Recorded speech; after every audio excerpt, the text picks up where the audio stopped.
Welcome back. This is All Angles on eNCA. Now, the eThekwini municipality is meeting again as it seeks to elect a new mayor. The sitting was disrupted on Monday by ANC councilors and supporters. Monday's sitting was also hit by a power failure. Will this second attempt be successful?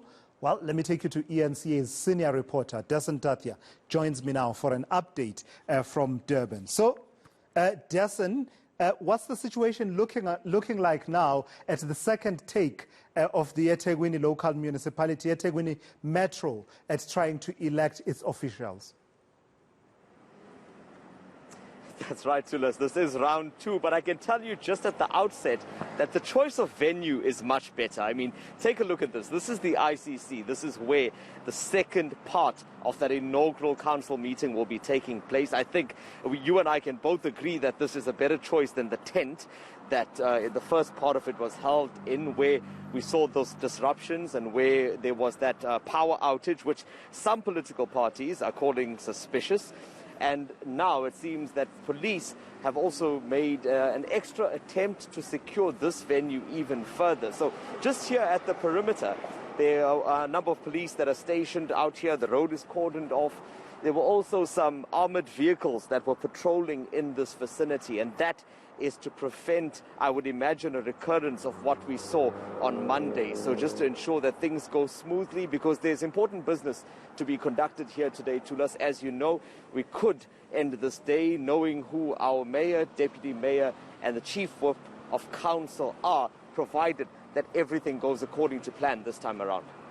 And why is there tension? Just remind us, Dasen, why there is tension around this particular issue. It all has to do with the outcomes of the elections, doesn't it? But also it happens within a context where, the politics of eThekwini can be perilous and fraught at the best of times, right? Definitely, and you know what this region is like, eThekwini in particular, and it's always been an area that the ANC has relied on. But as you know, that during this local government election, the ground has kind of shifted underneath the ANC's feet. We heard the excuses at the time of reflecting and having to go back and listen to what voters were saying. But the reality on the ground is that what's happened now is that other parties have also crept in. The DA has kind of stayed in a kind of the same area in terms of its support, in about the mid-20%.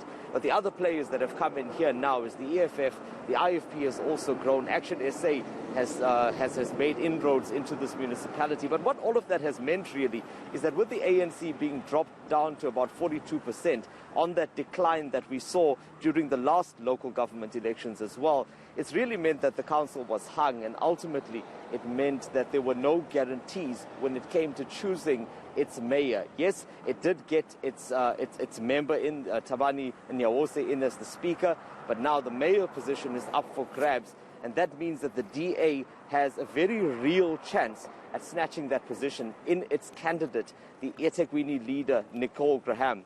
And the other part of this dilemma that the ANC faces is that the IFP has seemingly reneged on its agreement that it had with the ANC, in which it had agreed that where each party or either party had the majority, they would in fact govern.